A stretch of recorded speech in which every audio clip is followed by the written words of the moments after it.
Very good. Okay, so Parshat Vayetze is a Parsha that is chock full of incredible events.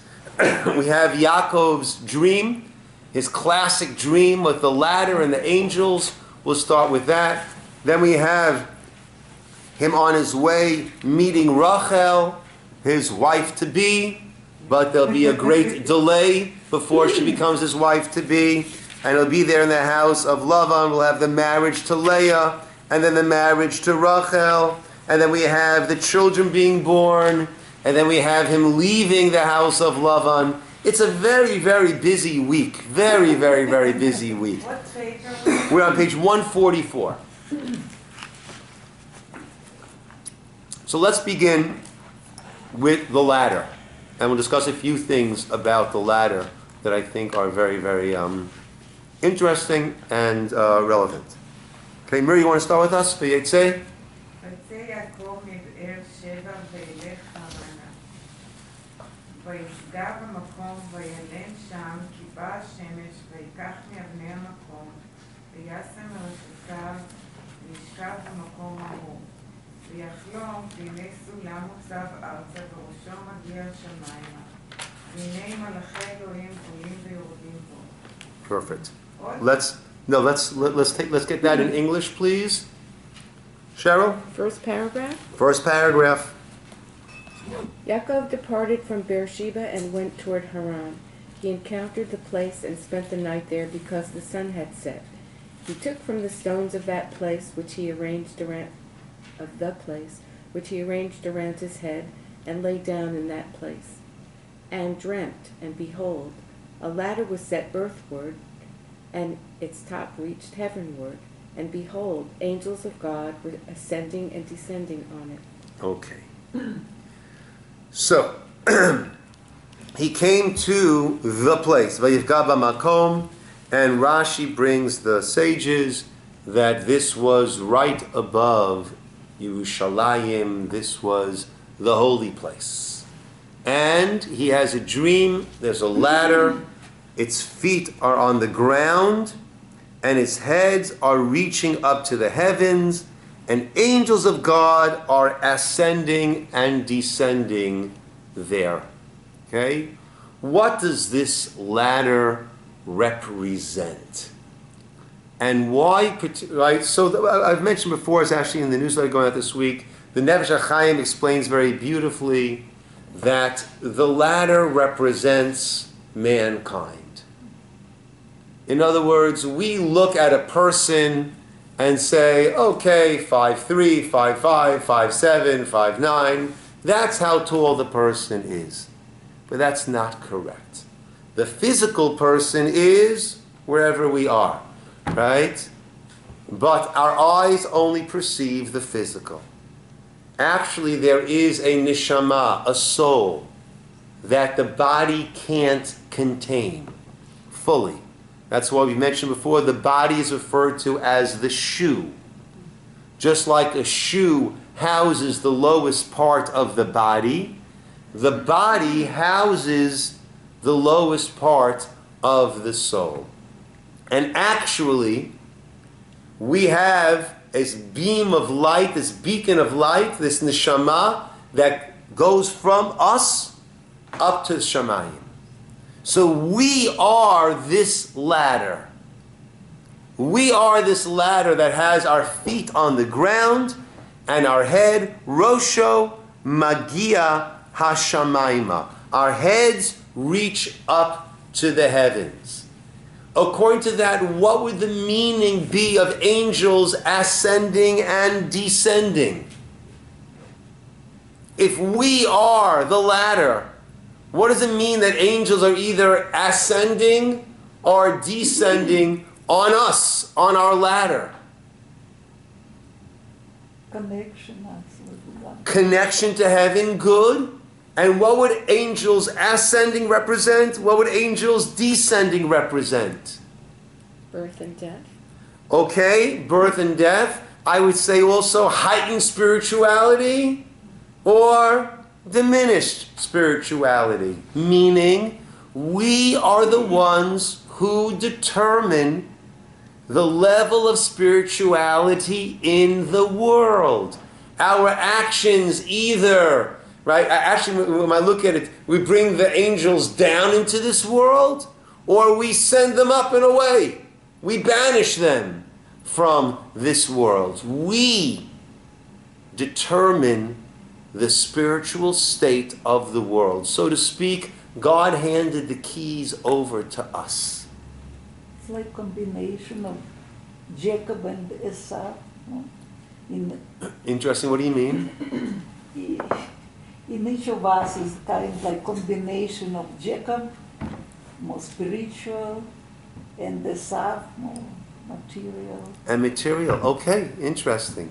Right? You know, we have mentioned that ideally, and perhaps this is what Yitzchak had in mind when he wanted to give the bracha to Esav, that he wanted there to be this partnership. We call it a Yisachar Zvulun partnership, right? Which we saw later by Jacob's sons, that Zvulun were the merchants, and they supported Yisachar, who were the scholars, and to have this partnership, right? That's a very nice idea that you're also bringing up, right? That we need to bring heaven down to earth and bring the earth up to heaven, meaning we need to infuse this world with spirituality. Beautiful. Now let me ask another question, though. Why a ladder? What is unique about a ladder? You have to climb it. It's one step at a time.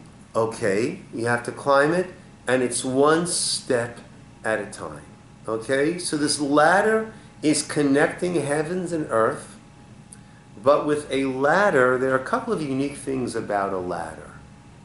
Right? With a ladder, you need to go up a rung. Hold on. Stable, rung, stable, rung, stable. Right? If you run up a ladder, chances are gravity will take hold and you will end up falling down. Right? So therefore, this ladder represents that on this ascent to spirituality, it needs to be measured and you need to keep on going. Right? Meaning, there's no value in going halfway up a ladder. Right? You've got to get up to the top. But at the same time, you have to make sure that you are steady at each step. And that is, right, in our growth, in our spiritual growth, it needs to be measured, steady, and it needs to be consistent that we're going up. Yes, Dov? The higher you go, first part, okay, but the higher you go, you could get scared. Yeah, yeah, that's true. Now, we had another speaker, we had a speaker here, Neely Cousins, that Natalie had brought during the summer. Wonderful, wonderful speaker. And she raised a beautiful point, a very beautiful point. She said a ladder is very unique.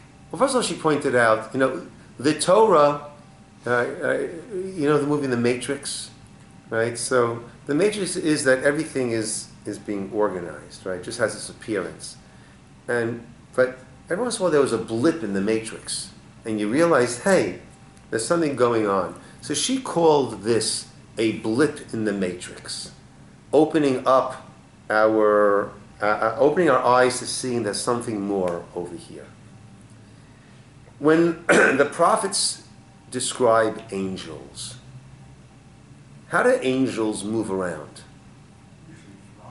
They fly. That's not just one of those, paintings that we're familiar with, right? The prophets describe it as flying, right? Actually, the Gemara tells us, the Talmud tells us, that some angels, an angel of compassion, has more wings, right? So he can get there faster than an angel. Angel, of course, means a messenger, a heavenly messenger. Right? Malach means messenger, right? Malach, angel, also means messenger. So angels have wings. They fly, so to speak. So what are they doing on a ladder? Right? There's something strange over here. They don't need the ladder to go up and down. Now let's remember, in what context is this dream happening? Why is Yaakov going from point A to point B? He's like in exile. He's like in exile. Why is he leaving home? Esav wants to kill him. That's a good reason to leave home. Esav wants to kill him. Why is he going to Haran? Marry wives. To get married. Marry wife, ends up becoming wives. Right? To get married. He's leaving the cradle of his parents' home. Of a home of Yitzchak and Rivka. And he's going out into the cruel world. The cruel world of deceit, of deception, of Lavan. This is an incredible drop for him. He's literally this sweet, passionate yeshiva bacher, right? Who's been sitting in the tents learning, and now he's being thrust out, right, into Wall Street, right, amongst the wolves, right? That's what's happening over here. So she said that a ladder is unique. When I go up the steps, I face this way. When I go down the steps, I face this way. Go up a ramp, this way. Down a ramp, this way. A ladder is unique that when I go up the ladder, I'm facing this way. And when I go down the ladder, I'm facing forward. I'm always facing forward. Whether I'm going up or I'm going down. In life, right, we have the expression, you have to keep your eye on the ball. Right? You have to keep your eye on the prize. You have to know where you're heading. You have to know what your goals are. You have to know where you want to get to. And Yaakov needed to learn the message of the ladder. And that is, whether we're going up and life is going great and everything's the way we want it to be, or whether we're facing hardships and we're going lower and lower and lower, and this is not what I planned, and I wanted to marry. I worked 7 years for marry Rachel, and now I got Leah, and now I'm marrying Ray, and I'm spending 20 years working for this guy. It's just craziness to recognize that in life, whether it's the good times or the hard times, it's all facing forward. It's all bringing us to the same point. We have to utilize the good and the not so good, the pleasant and the difficult and the challenging. All of those are necessary for us to move forward. Ladder going up, going down, we're facing forward.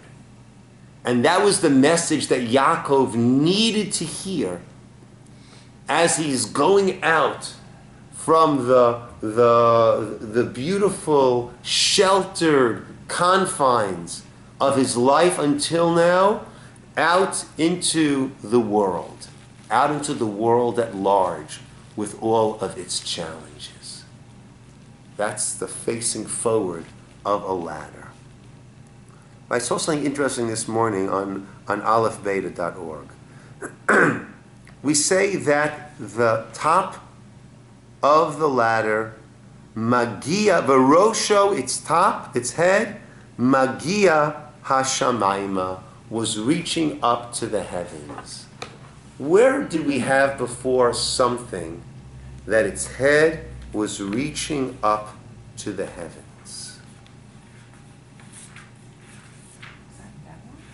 That was Babel, exactly right. Good, Kathy. Let's take a look on page 48 and 49.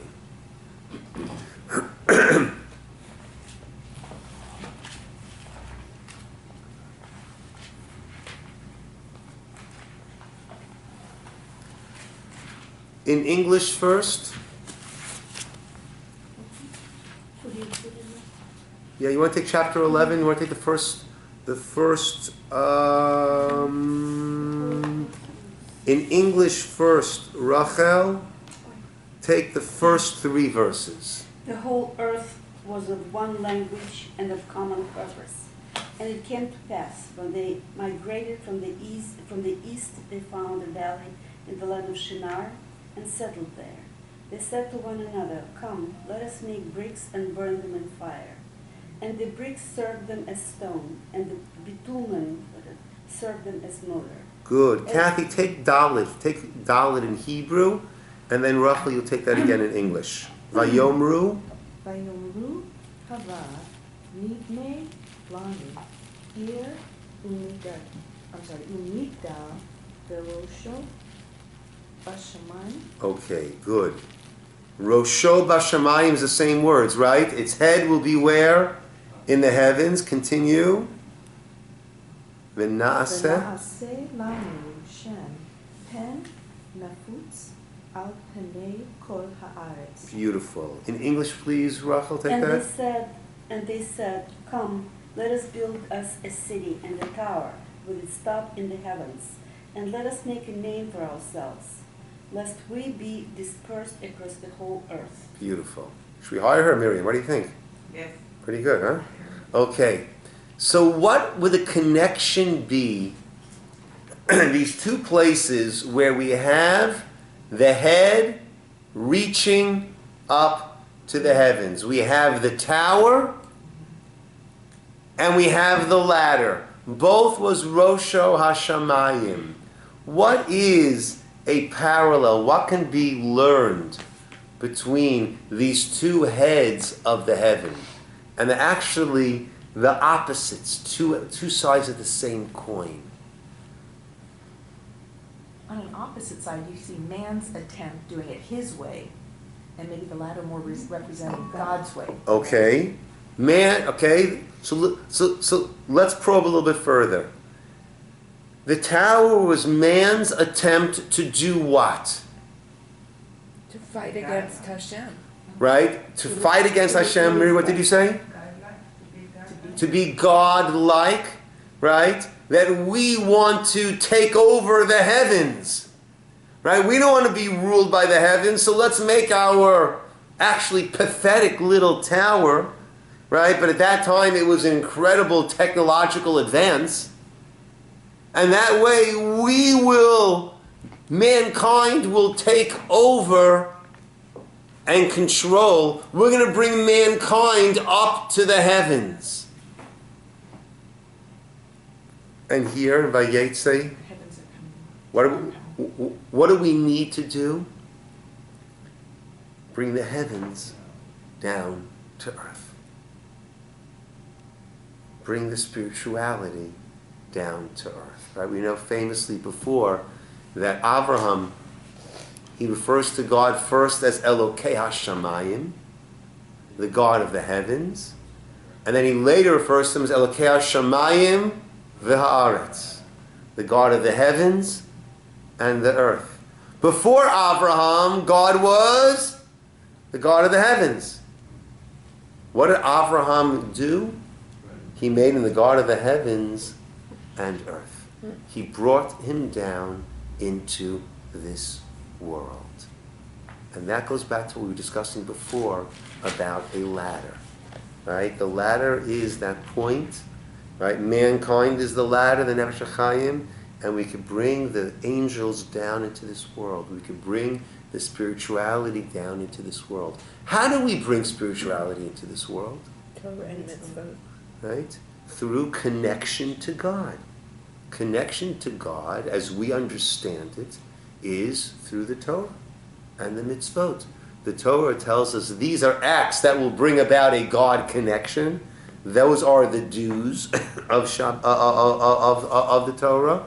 And the don'ts, the prohibitions, are things that will sever, distance our connection with God.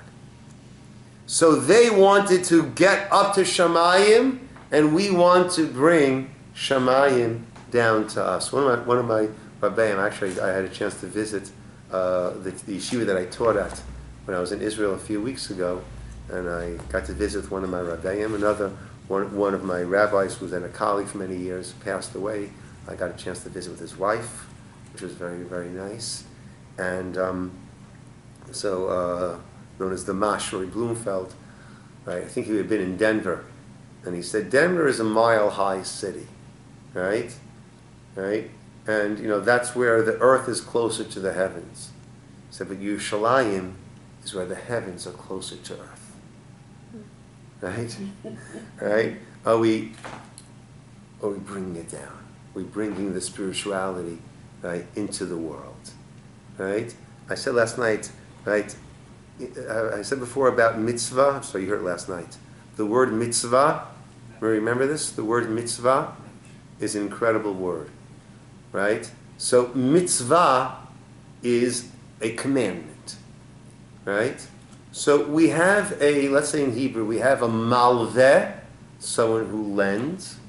We have a loveh, someone who borrows.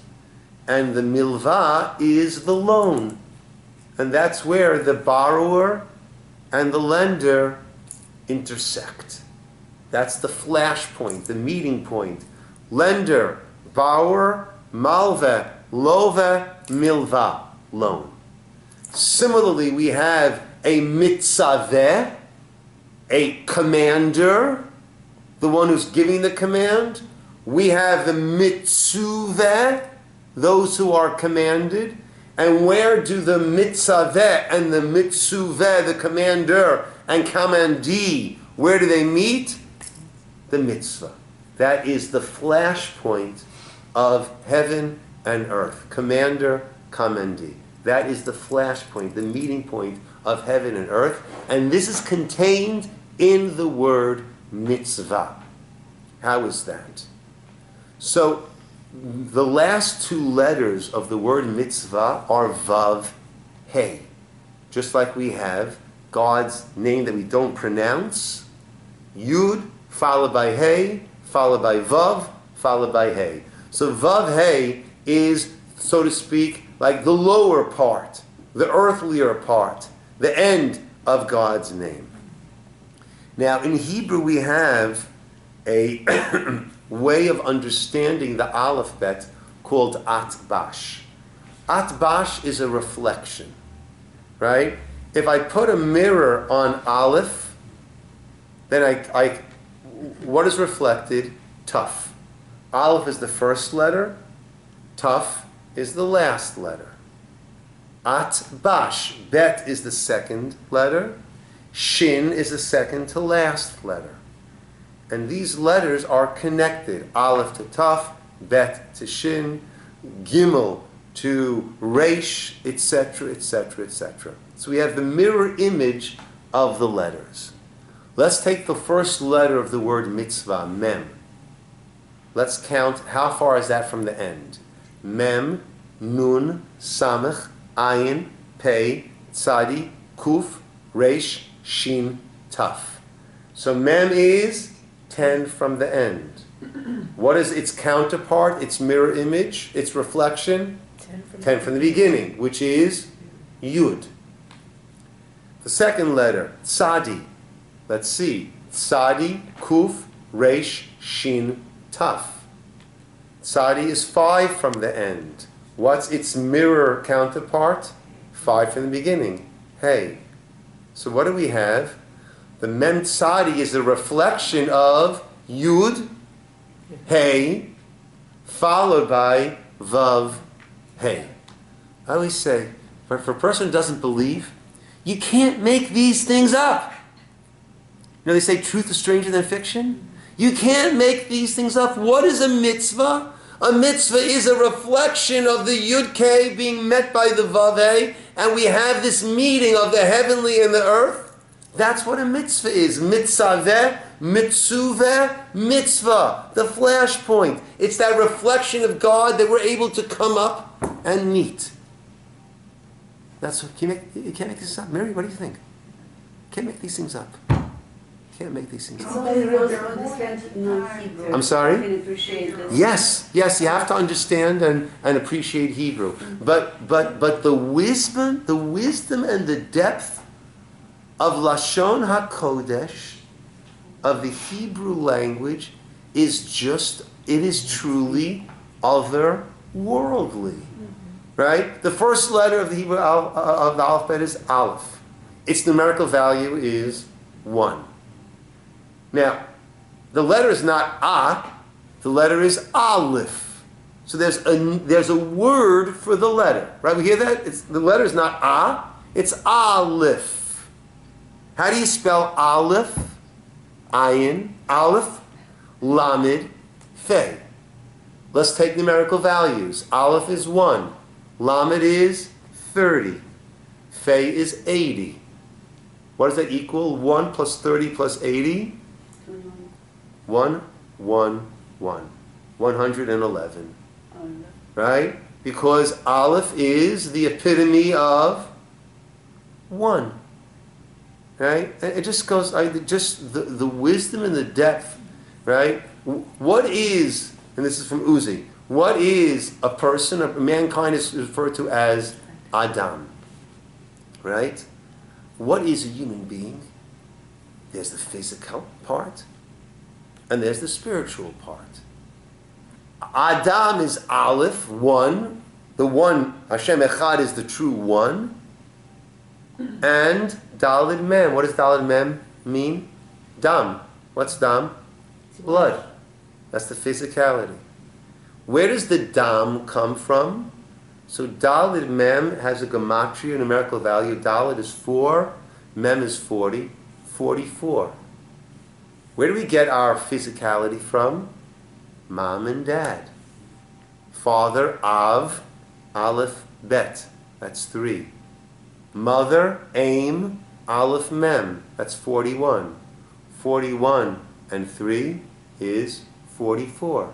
That's the numerical value of Dam, of the physicality. But we're not just physical. What are we? We are Dam. We have that oneness of God in us. Right? Can't make this stuff up. Okay. And I read that 22 letters. It's like in DNA there are 22 chromosomes. Oh, is it That's 23? 23.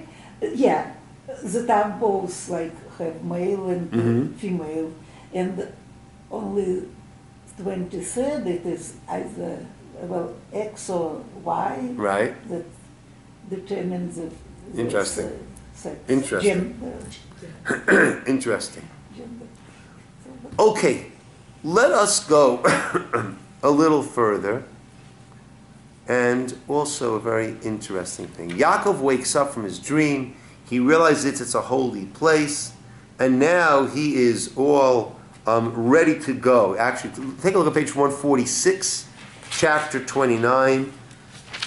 Vayisa Yaakov raglav. So Jacob lifted his feet, 146, 147, and went toward the land of the east.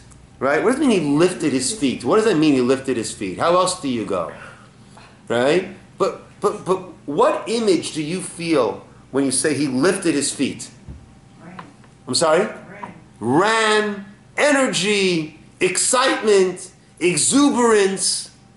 Right? He just had this dream and he understands the task that is ahead of him.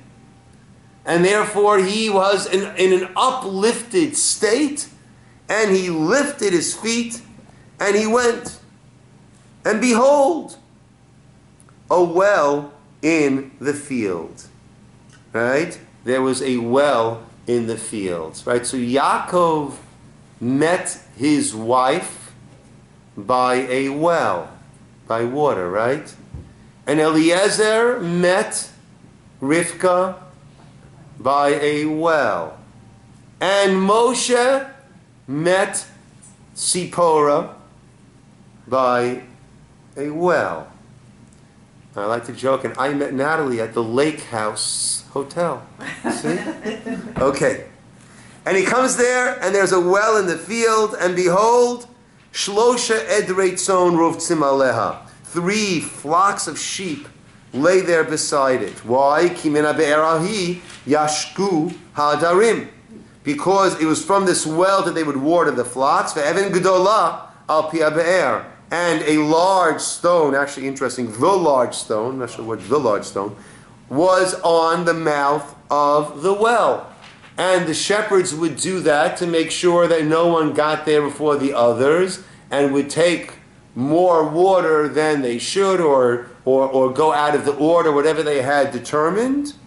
V'nesfu sham kol hadarim. And the normal practice was when all the flocks would gather there, v'gadalu et ha'even. They would roll that stone me'al pi ha'be'er, from the mouth of the well, v'hishku et hatzon, and give the flocks to drink. V'hishiu et ha'even, and when they would finish, they would return the stone al pi ha'be'er, onto the mouth of the well, limekoma, to its place. V'yomer lam Yaakov said to them, Achai, my brothers, me'ayin atem, where are you coming from? And they said, me'charan anachnu, we're coming from Haran. V'yomer lam, and he said to them, Yidatem et Lavan ben Nachor? Right? Remember, Yaakov was on his way to the house of Lavan. Everybody with me? Page 148, 149. Right? Verse 5 and 6. Right? Right? Yaakov is being sent to the house of Lavan, his uncle, in order to marry what? To get married. Do you know Lavan, the son of Nachor? They said, Yadanu, we know him. That's an interesting way to put it. It could be, we know him. Right? Well, we'll see. How is he doing? When they said Shalom, all's well. V'hinei, and behold, Rachel bito ba'a imatzon. Rachel, his daughter, is coming now with the flocks. Right away you see that Lavan, when Yaakov was his shepherd, how he became very, very wealthy. At this point, he's not doing all that well financially, right? He doesn't have shepherds. It's his daughter, his young daughter, who's out there with the flock. But he said, Yaakov said to him, I don't understand. There's still a lot of daylight left. Not the time to gather in the flocks. Why don't you water the flocks and go graze? And they said, no, we can't. Until all the flocks gather, then we can roll this large, heavy stone off the mouth of the well, and we give the flocks to drink. He was still speaking with them. Rachel came with the tzon, the flock of her father. She was the shepherd. And it was, verse 10, Kasher ra Yaakov et Rachel bat Lavan achi imo. When Yaakov saw Rachel, the daughter of Lavan, his mother's brother, that tzon Lavan, and the flock of Lavan, his mother's brother, Vayigash Yaakov drew close, Vayagil et ha'even mipal pi ha'be'er, and he flipped that rock right off of the mouth of the well. Vayashk et tzon, and he watered the flock of Lavan, achi imo, his mother's brother. Vayishak Yaakov l'Rachel, and this is his cousin, this is his future wife, and Yaakov kissed Rachel. All good so far. Vayisa et kolo vayefk, and he lifted up his voice and he cried. What happened? Happiness, maybe. Okay, good. I agree. Right? We cry when we're happy. We cry when we're sad. Meaning, the way I like to look at it, when we are overcome with emotions, whichever way those emotions are going, right? It's as if our body can't contain our spirit. And we start to leak, right? And we just start to cry, right? Our physical body can no longer contain the emotions, the spirit that we're feeling, whether it's sadness or happiness, and we cry, right? So Rachel, you want to say that he lifted up his voice and he cried. Tears of joy. Let's take a look at Rashi. We have it in English also. Yes. So Rashi quotes the Medrash.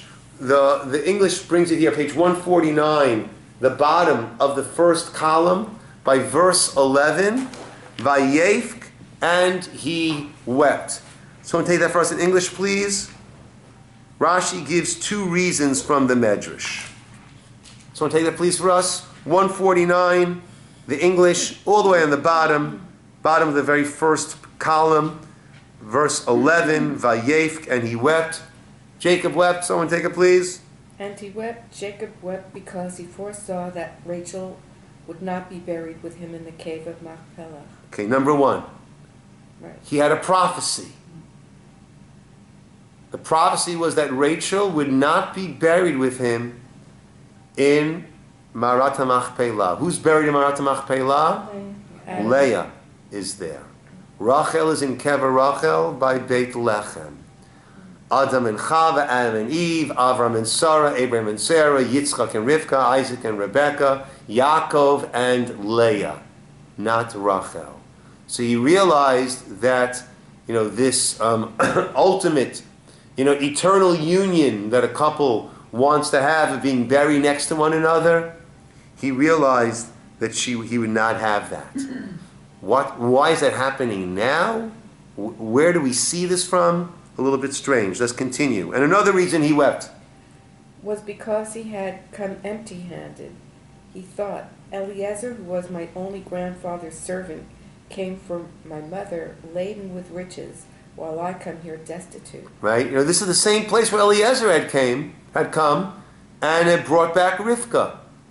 Right? My father, my grandfather's servant, right, came with gifts. And I'm here empty-handed. I'm destitute. Why? Why is he destitute? Continue. Isaac had given Jacob money and gifts when he sent him to Haran, but Esau had ordered his son Eliphaz to ambush Jacob and kill him. Eliphaz pursued and found Jacob, but having been raised by Isaac, he could not bring himself to kill. Eliphaz asked Jacob, "What about my father's command?" Right? My father commanded me to kill. I have to honor my father, but I can't kill. What should I do? Jacob told him he could be technical in compliance with Esau's order by taking away all of the wealth that Isaac had sent, and thus impoverishing him. Jacob, for the sages say that a poor person is tantamount to a dead man. Eliphaz complied. Thus, when Jacob met Rachel, he had nothing to give her. It's interesting. In Judaism, a poor man is A dead man. equal to a dead man. In Yeah. Christianity, poverty is how can I say it? Virtuous, Poverty is being how can I say that? uplifted. Uplifted. Interesting. Mhm. So the sages say there are four people who are considered to be like a mate. There's a poor person. There is a blind person. There is a person without children. And there is a leper. They're considered to be what? K'mate, as if they're dead. K- K, like mate. Like a dead. uh, Like a dead person. Strange list of four. Say it again. Poor, blind, no children, leper. So Rav Chaim Shmuelevitz, the great Rosh Yeshiva of the Mir Yeshiva, he helped bring the Mir Yeshiva in its entirety out of war-torn Europe, right? The only yeshiva that was able to escape intact. There was a Japanese consul named Sugihara, who will always be remembered, right, as issuing permits. The Japanese government said, stop! And he kept issuing permits to Caracal, where a person could enter there, right? And then they would use it as a transit point. From there, I think they went to Japan, and from there they went to Shanghai. The yeshiva was in Shanghai for many years, and then, after the war, moved to Yerushalayim and to New York. There's a mir in Yerushalayim which has thousands of boys learning there. My nephew's learning there now, and a mir in New York. And the Rosh Yeshiva was Chaim Shmuelevitz. And he explained the common denominator between these four. And he said, living is giving, right? Heart of gold, Neil Young, I want to live, I want to give. Right? Whatever. Right? Living is the ability to give. Okay? And he explains, right? God is the epitome of life. God is the epitome of a giver. When we tap into that godliness of giving, then we are fully alive. And these four are each limited in their ability to give. A poor person is limited in his ability to give. He just doesn't have the means. A blind person, right, we might hear about a very sad story. But when are we really touched and want to help? When we see it. Right? It's only once we see something that it really makes an impression on us. Moshe heard about the egel, the golden calf, when he came down, smashed the luchot. Seeing brings a whole different level of empathy, of understanding, of attachment to something. That's the blind person. Someone without children, right? We know there's no giving like a parent gives to a child. We love this child to death. And what does a child give us? Throw up, dirty diapers, sleepless nights, right? Right? But it teaches us to love and to give and give and give and give. Right? And a leper, what happens to a mitzorah? Not really a leper, a mitzorah is not leprosy as we know it. It was a certain spiritual, right? He gets banished, sent outside of the camp. He can't deal with others, right? We say it came about because of Lashon Hara, speaking badly about others. You don't know how to deal with others, then you can't deal with others. It was a heavenly timeout, right? Time out. Go off by yourself. And an inability to deal with others. Coming back over here. So there's this technicality that, hey, if you're poor, so if you make me poor, you take all my wealth, then it's as if you killed me, so you fulfilled your father's command of killing me. At the same time, you held to the values that you learned from grandfather, from Yitzchak, right? That, of course, we don't kill. Very, very strange. Where are these things coming from? Where are these things coming from? So again, our reformer points out very, very fascinatingly. It doesn't just say that he cried. Had it said, and he cried, I would agree with Rachel. What was his cry? Tears of joy. Right? Who hasn't cried at their kid's wedding? Right? That's what he cried. Right? After this long, right, he's met his wife to be. Amazing. He cries. But what does it say? Vayisa et kolo vayefk. And he raised his voice and wept. Two other places where we find Vayisa et kolo vayefk. Where are the two other places? Joseph? Maybe. Maybe. I'm looking back. You're looking forward. Vayigash. One second. Interesting.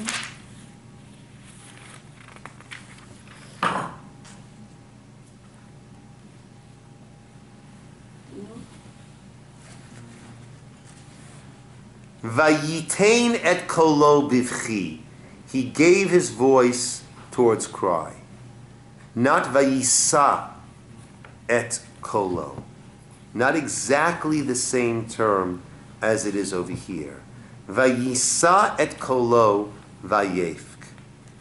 Okay, so let's go back to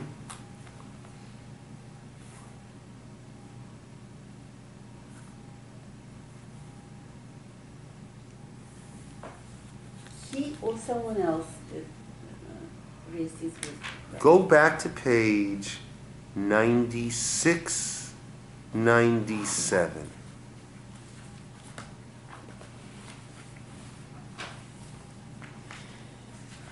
Yeah, verse 16. Hagar was sent out from the house of Avraham, right? And she's there with her child. And there is, right? She's there with Yishmael. Verse 15, when the water of the skin was consumed, she cast off the boy beneath one of the trees. She went and sat herself down at a distance, some bow shots away, for she said, let me not see the death of the child. And she sat at a distance, lifted her voice, and wept. Vatisa et kola vatefk. What is Hagar feeling at this point?